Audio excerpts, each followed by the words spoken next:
ഇന്ത്യയിലെ മതനിരപേക്ഷ ജീവിതം ആഗ്രഹിക്കുന്ന ഓരോ ജനങ്ങളുടെയും സ്വപ്നം.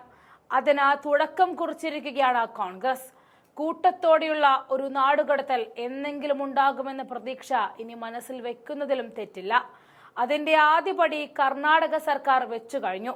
BJP നേതാവിനെ നാടുകടത്താൻ തീരുമാനമെടുത്തുകൊണ്ടാണ് കർണാടക സർക്കാർ ചുവടുറപ്പിച്ചിരിക്കുന്നത്.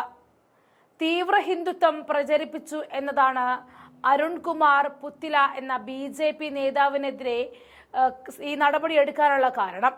ഒരുപക്ഷെ നമ്മുടെയൊക്കെ മനസ്സ് ഉള്ളിൽ പറഞ്ഞ ഒരു കാര്യം, മതഭ്രാന്ത് പിടിച്ചവരെ ചങ്ങലക്കിട്ട നാടുകടത്തണമെന്നത്. സംഭവം ഇങ്ങനെയാണ്. തീവ്ര ഹിന്ദുത്വ പ്രവർത്തകനും BJP നേതാവുമായ അരുൺകുമാർ പുത്തിലയെ നാടുകടത്താൻ കർണാടക സർക്കാർ തീരുമാനം വന്നതോടെ അന്തം വിടുകയാണ് BJP. ഇത് സംബന്ധിച്ച ഉത്തരവിൽ വാദം കേൾക്കുന്നതിന് വേണ്ടി ഈ മാസം 6-ന് ഹാജരാകാൻ Puttur sub division assistant commissioner പുത്തിലയ്ക്കും നോട്ടീസ് നൽകി. സ്വന്തം ജില്ലയായ ദക്ഷിണ കന്നഡയിൽ നിന്നും ബെളഗാവി ജില്ലയിലേക്കാണ് ഇദ്ദേഹത്തെ മാറ്റുന്നത്. പുത്തില നേരിട്ടോ നിയമപരമായ പ്രതിനിധി മുഖേനയോ ഹാജരായി തന്റെ പ്രതിവാദം അവതരിപ്പിക്കണമെന്നും നോട്ടീസിൽ പറഞ്ഞിട്ടുണ്ട്. ഹാജരായില്ലെങ്കിൽ ലഭ്യമായ വിവരങ്ങളുടെ അടിസ്ഥാനത്തിൽ ഏകപക്ഷീയമായ തീരുമാനമെടുക്കുമെന്നും അറിയിച്ചിട്ടുണ്ട്. പുത്തൂർ താലൂക്കിലെ മുണ്ടൂർ ഗ്രാമത്തിൽ മട്ടില ഹൗസിൽ കൃഷ്ണയ്യയുടെ മകനാണ് അരുൺകുമാർ. BJPയിലെ തീവ്ര ഹിന്ദുത്വ ഗ്രൂപ്പിന്റെ നേതാവായ ഇദ്ദേഹം കഴിഞ്ഞ നിയമസഭാ തെരഞ്ഞെടുപ്പിൽ പുത്തൂർ മണ്ഡലത്തിൽ റിബലായി മത്സരിച്ച 2ാം സ്ഥാനത്ത് എത്തിയിരുന്നു.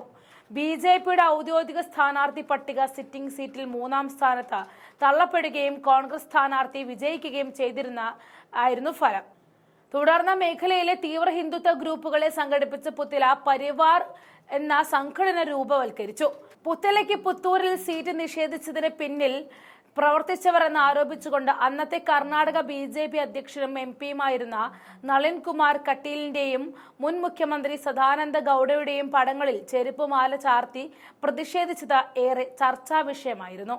നളിൻ കുമാർ കട്ടീലിന് പാർട്ടി പ്രസിഡന്റ് MP സ്ഥാനങ്ങൾ ഇല്ലാതായതോടെ നിരുപാധികം BJPയിൽ നിന്നും തിരിച്ചെത്തിയ പുത്തിലയെ പാർട്ടി സംസ്ഥാന അധ്യക്ഷൻ BY വിജയേന്ദ്രയുടെ നേതൃത്വത്തിൽ സ്വീകരിച്ചു.